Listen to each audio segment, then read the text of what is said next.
This is a quote from her, Deputy Sheila Jones. "I am overwhelmed with the gratitude for the outpouring of love and support I receive from my fellow officers, my family, and this incredible community.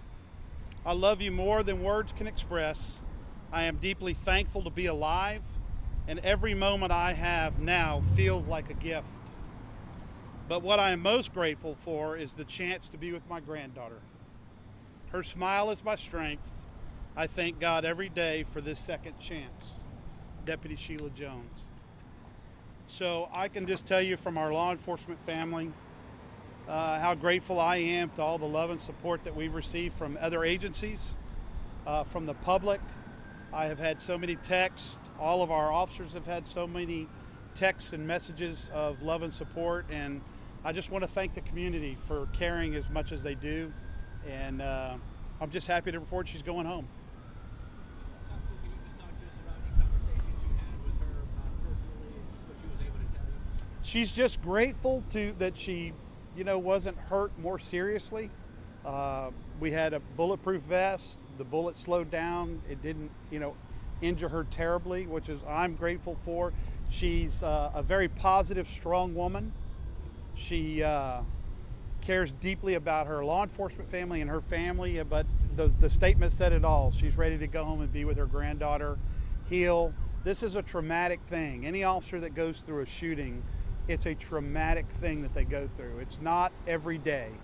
And keep in mind, she was working in a building that's, a building that traditionally is extremely safe. And she was merely ensuring that people that visit the law library are safe when they go there to do legal research. And this happened. And she engaged the suspect exceptionally well. I'm very proud of all the law enforcement and how they responded yesterday. She was hit in the side. She was. I know it's early, but any idea how long that recovery might take and when she might be back on the job? There's both the medical aspect and the psychological aspect. This was traumatic for her. I could see it in her eyes yesterday. And that's for any officer. I mean, nobody wants to hurt another human. We certainly don't. Our job is about life saving. And so, anytime that an officer is involved in a shooting, it's emotionally draining. And she has greatly improved from what I saw her yesterday. She was very much, in shock a bit and dazed. And today I saw her eyes again. I saw she was very responsive, and she was great. And so, it's going to take her time, and we're going to support her. As any law enforcement agency would do, we're going to support her and make sure that if she needs any counseling or anything like that, or any of the officers that were involved in this shooting, get the proper care and love that they so rightfully deserve. The investigation is ongoing. Have you guys been able to confirm if the bullet that hit her was in fact?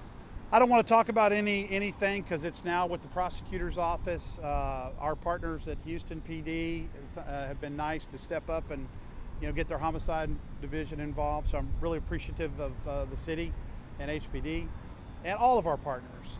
But I don't want to comment about any of the evidence or anything like that. How many of your team members working with them? We have about 153 total, some civilian, some law enforcement. We screen 2 million plus people a year through the courthouse complex. And of course we get a lot of contraband.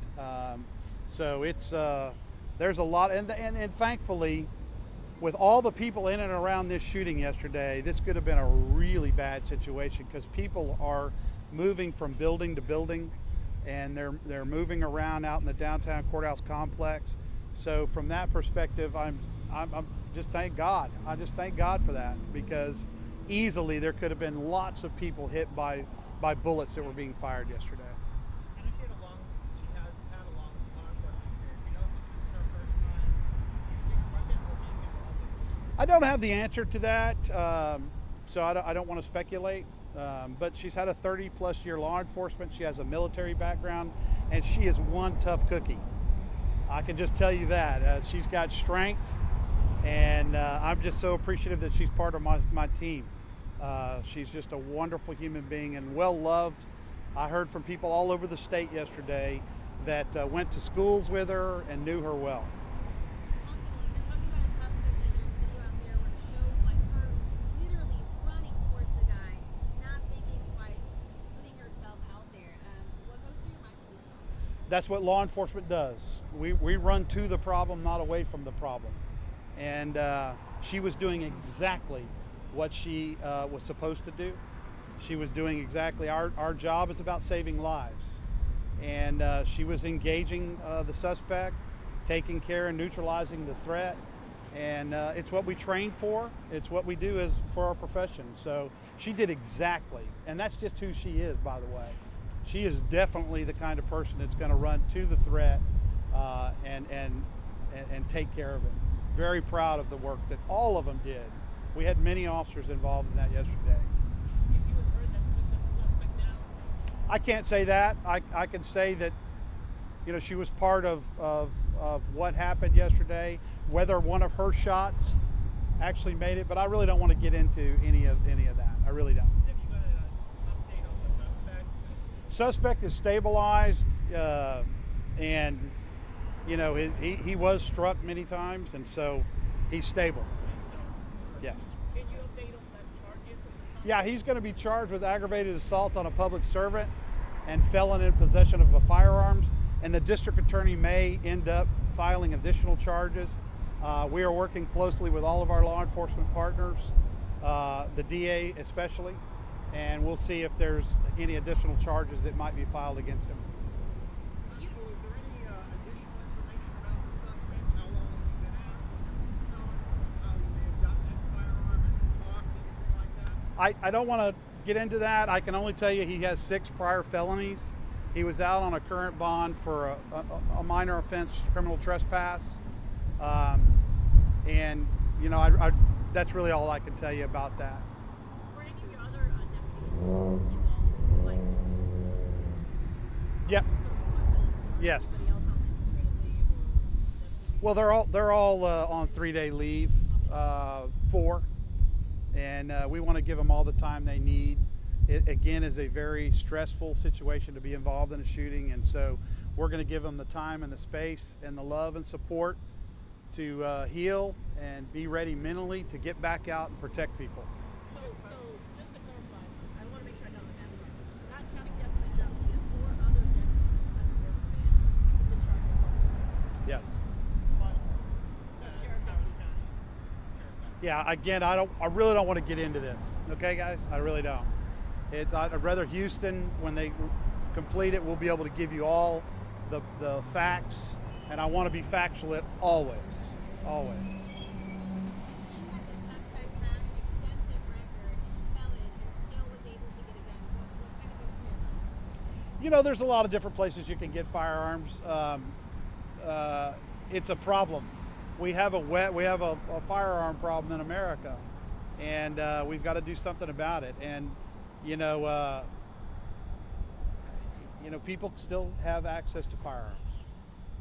They do, unfortunately. People who shouldn't? People absolutely shouldn't. He should have never had a firearm anywhere near him. He's strictly prohibited. It's actually a federal charge too. So. Constable, is there a reason that when the word first went out on this that he was near family court? We know, was he headed to family court? No. Do we have any idea? No, not at the moment. Nothing that I want to discuss. You were inside with your deputy. She was with her family. Can you Yeah. talk to us just about the interaction there? Yeah, I mean, she has an incredible support network, both from her law enforcement family and her family. She has a lot of extended friends, and you could just tell in the room there was so much love, support, care, and everybody was deferential to her and making sure that she had everything she needed.